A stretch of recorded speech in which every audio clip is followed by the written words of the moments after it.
mystique. Quand il y a le loge, on doit d'abord connaître c'est quoi une loge, c'est quoi aussi ce qui est mystique.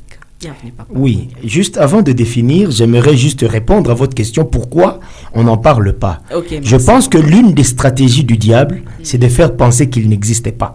Et nous allons voir même dans les définitions, n'est-ce pas, des concepts, lorsqu'on parle de occulte, il y a toujours le sens caché.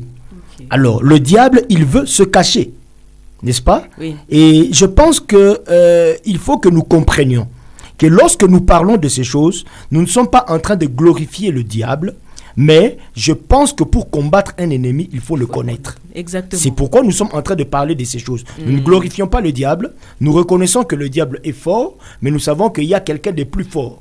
Jean 4,4 nous dit que celui qui est en vous est plus grand que celui qui est dans le monde. Donc, le diable est là, il est dans le monde. Oui. Il y a quelqu'un qui est en nous, Jésus-Christ, qui est plus grand que lui. Mais cela ne nous empêche pas de parler du diable pour savoir, connaître ses stratégies et mieux le combattre. Ça, c'est très important. Oui. C'est très important. Je pense que, chers auditeurs, vous avez compris. C'était juste vous flasher. On peut connaître c'est quoi une loge, papa? Oui, effectivement. Nous parlons de loge mystique.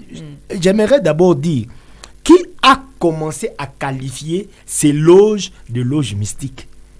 Parce que c'est important de savoir pourquoi est-ce que nous pouvons dire que ces loges sont loges mystiques. Sont-ce ceux qui s'y retrouvent, qui disent que nous sommes une loge mystique, ou ce sont ceux qui sont à l'extérieur, qui en les observant les qualifient de loges mystiques? Okay. Par exemple, l'adjectif chrétien. Quand vous allez dans Actes, n'est-ce pas, vous allez au chapitre 11 et même au chapitre 13, on dit clairement là-bas, 11, je donne directement le verset 11, 26, on dit clairement là-bas que c'est à Antioche, pour la première fois que les disciples furent appelés chrétiens. Donc, le mot chrétien n'est pas d'origine chrétienne, ce sont les païens qui ont inventé le mot chrétien pour qualifier les gens qui voyaient ressembler à Jésus. Mais les gens aujourd'hui disent que moi, je suis chrétien. Vous ne me voyez pas? Je crois qu'il faut laisser, la Bible est claire.